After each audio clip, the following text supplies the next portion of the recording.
Episode की starting में हम देखते हैं कि वायु ने सुंदर को पहाड़ के नीचे फेंक दिया होता है। यह देख के मीनाक्षी जोर से पुकार लगाती है, सुंदर। उसी वक्त वायु कहता है कि तुम जितनी भी पुकार लगा लो वो नहीं आने वाला। सुंदर का अध्याय समाप्त हो चुका है। मीनाक्षी बहुत ज्यादा उदास हो जाती है। जब सुंदर था तो मीनाक्षी ने सुंदर को प्रेम ही नहीं किया, और अब सुंदर नहीं है तो मीनाक्षी उसके लिए आंसू बहा रही है। सारे ही जो वन में जानवर होते हैं वह भी बहुत ज्यादा उदास हो जाते। अब हम कैलाश में देखते हैं कि नंदी गणेश जी के साथ जा ही रहे होते महादेव को बचाने के लिए कि उसी वक्त नारायण उन्हें रोक देते हैं। नारायण कहते हैं कि ये विधि का विधान है, हमें सुंदर और मीनाक्षी की कथा में हस्तक्षेप नहीं करना चाहिए। यह उनकी कथा है और ये प्रकृति किसी न किसी तरीके से महादेव स्वरूप सुंदर को बचा ही लेगी। यह शिव शक्ति की लीला है, इसमें भाग लेना हमारे लिए उचित नहीं है। अगले ही पल हम एक नाग को देखते हैं जो कि नाग लोक में मौजूद होती है। वह देखती है कि अचानक से ये नाग लोक का जो द्वार है वो खुल चुका है, जो कि असंभव था, और वहाँ से कोई गिर रहा है। यह देख के वो बहुत ज्यादा विचलित हो जाती है और नाग माता सहित सारे ही नागों को वहाँ पे बुला लेते। नाग माता से कहती है कि नाग माता,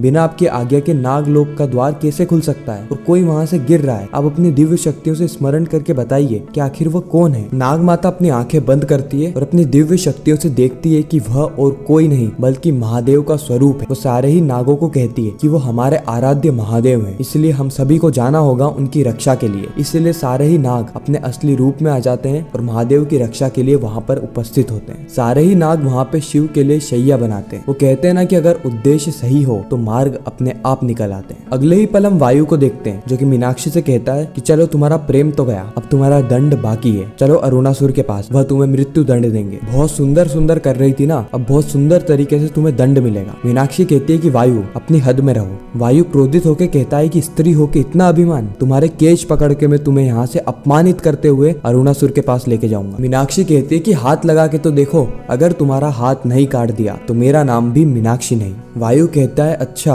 तुम एक दुर्लभ नारी, पुरुष की बुद्धि और बल से कमजोर, एक पुरुष पे हमला करोगी? अच्छा चलो एक काम करो प्रहार, मैं भी तो देखूं कि तुम में कितना बल है। फिर मीनाक्षी असुरों के पास जाती है और उनसे तलवार को छीन लेती है। फिर हम यहाँ पे देखते हैं कि मीनाक्षी और वायु के बीच में तलवारबाजी होती है, यानी एक युद्ध होता है। उसी वक्त हम देखते हैं कि मीनाक्षी और वायु दोनों ही अपनी शक्ति का प्रदर्शन कर रहे होते हैं। कई बार मीनाक्षी को चोटें लगती है, लेकिन उससे ज्यादा बार मीनाक्षी वायु को चोटिल कर देती है। अब जो असुर रहते हैं वो ये सारी ही बातों को जाके अरुणासुर को बता देते हैं कि असुर राजकुमार वायु ने सुंदर का अंत कर दिया, उसे खाई से नीचे फेंक के। अब वह राजकुमारी मीनाक्षी से युद्ध कर रहे हैं ताकि वह उन्हें बंदी बना के आपके समीप ला पाए। असुर राज अरुणासुर कहता है कि अद्भुत खबर सुनाई है तुमने, जल्द से जल्द मीनाक्षी को यहाँ पर लेकर आओ ताकि मैं उसे मृत्यु दंड दे सकूं। शुक्राचार्य कहते हैं कि अरुणासुर शक्ति अभी मनुष्य रूप में, अगर हमने मीनाक्षी को मारकर उनकी चेतना को बंदी बना लिया तो वो कभी भी पार्वती के रूप में नहीं आ पाएंगी। इस बार हमारे लिए विजय के द्वार खुले हुए हैं। हम पार्वती का पतिव्रत धर्म तोड़ नहीं पाए तो क्या हुआ, हम उसकी चेतना को निकाल के बंदी बना लेंगे, जिससे कि शिव और शक्ति हमेशा के लिए अलग हो जाएंगे। असुर माता दिति और असुर गुरु शुक्राचार्य दोनों ही बहुत ज्यादा प्रसन्न हो जाते हैं। असुर माता दिति कहती है कि अब प्रतीक्षा है तो उस मीनाक्षी के बंदी बनने की। इस ओर हम महादेव के स्वरूप सुंदर को देखते हैं, जिसको कि सारे ही नाग एक शिखा बना के बचा लेते हैं। महादेव स्वरूप सुंदर अपने हाथों को जोड़ लेते हैं और नाग माता को कहते हैं कि आप सभी नाग कन्या को कोटि कोटि धन्यवाद, आपने मुझे मृत्यु के मुख से निकाला है। सुंदर कहता है कि मैं महादेव से प्रार्थना करूंगा वह नागलोक पे सदैव कृपा बरसाते रहें, सदा आपकी रक्षा करें, सदा आपको खुश रखें। हर हर महादेव,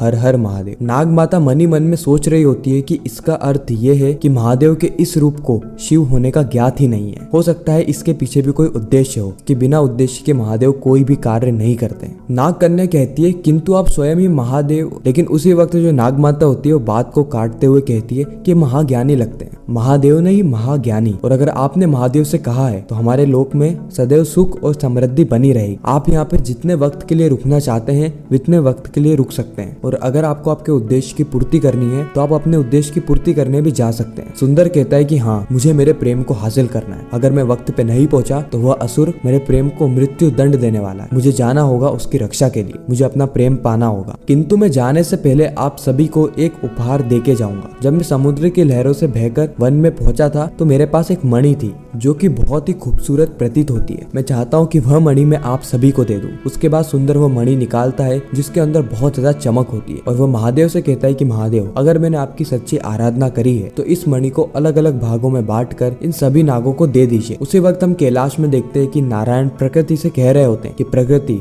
महादेव स्वरूप सुंदर की इस आराधना को स्वीकार कीजिए और यह मणि सभी लोगों में बांट दीजिए। ब्रह्मदेव कहते हैं कि महादेव का यह अवतार नागों को मणि देने के लिए भी जाना जाएगा और फिर हम देखते हैं कि वह मणि के कई सारे हिस्से हो जाते हैं और सारे ही हिस्से इन नागों के सर पे लग जाते हैं, जिससे ये सारी ही नाग कन्या बहुत ज्यादा खुश हो जाती हैं। ईश्वर हम वायु को देखते हैं जो कि मीनाक्षी को कह रहा होता है कि तुम एक स्त्री होकर पुरुष को समानता दिखाओगी, तुम मुझसे युद्ध कर रही हो, आज मैं तुम अबलाओं को तुम्हारा असली स्थान दिखाऊंगा, तुम्हारे अस्तित्व को तार तार करूंगा, तुम्हारे अभिमान को चकनाचूर करूंगा, साथ ही तुम्हारे सम्मान का भी सर्वनाश कर दूंगा। उसके बाद हम देखते हैं कि वापस से मीनाक्षी और वायु के बीच में युद्ध शुरू हो जाता है, जहाँ पे इस बार मीनाक्षी क्रोध में आ जाती है और कई सारे प्रहार करती है वायु के ऊपर और वायु को प्रहार लग भी जाता है। वायु को मीनाक्षी से युद्ध करने में मुश्किलें हो रही थी और असुरों की यही सबसे बड़ी कमजोरी है कि इनके अंदर अभिमान बहुत है, अहंकार बहुत है। ये अबला नारी को कमजोर समझने की गलती कर रहा है और ना सिर्फ वायु बल्कि अरुणासुर भी यही करने की गलती करेगा और पहले भी जितने भी असुर मरे हैं उन्होंने यही कार्य किया है और इनकी यही दुर्लभ सोच के चलते यह असुर है। अगर इनके अंदर अच्छी सोच होती तो यह देवता कहलाता। जाते जाते सुंदर को एक खूबसूरत पुष्प दिखता है। सुंदर नाग माता से यह अनुरोध करता है कि क्या मैं इस पुष्प को ले जा सकता हूँ। नाग माता कहती है कि यह पुष्प सिर्फ और सिर्फ नागलोक में पाया जाता है, ये इसके बाहर नहीं जाता, लेकिन अगर आप प्रेम के लिए ले जाना चाहते हैं तो आप ले जा सकते हैं। सुंदर कहता है कि हाँ, मैं मेरे प्रेम के लिए ही इसको ले जाना चाहता हूँ। उसके बाद सुंदर उस पुष्प को लेता है और वहाँ से चला जाता है। महादेव स्वरूप सुंदर के जाने के बाद सारी ही नाग कन्या नाग माता के पास आती और कहती है कि नाग माता, महादेव पहली बार तो हमारे पास आए थे, अगर उन्हें यह बात ज्ञात नहीं थी कि वह महादेव है तो हम उन्हें बता देते। पहली बार महादेव नागलोक में आए और हम उनकी बिना पूजा करे ही उन्हें जाने दिया, यह तो उचित नहीं है नाग माता। नाग माता कहती है कि हम महादेव के कार्य में बाधा नहीं बन सकते, वो महादेव हैं, हमारे आराध्य हैं, वो कुछ भी कार्य बिना उद्देश्य के नहीं करते। उनके इस रूप के पीछे भी कोई उद्देश्य रहा होगा जो कि आने वाले समय में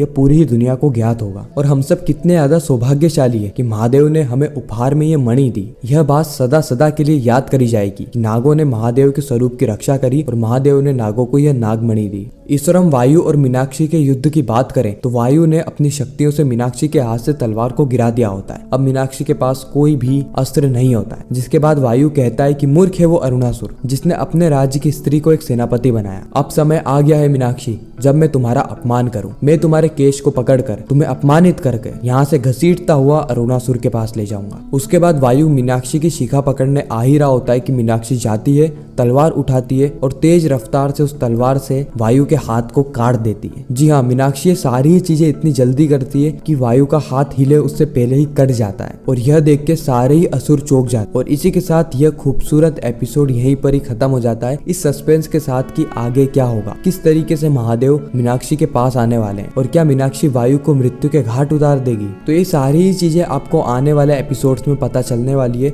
आपको यह रिकेप कैसा लगा कमेंट सेक्शन में जरूर बताना। अगर रिकेप अच्छा लगा हो तो वीडियो को लाइक करके चैनल को सब्सक्राइब करके ज्यादा से ज्यादा लोगों को ये वीडियो शेयर करना ताकि हमारी फिर से मुलाकात हो। हर हर महादेव।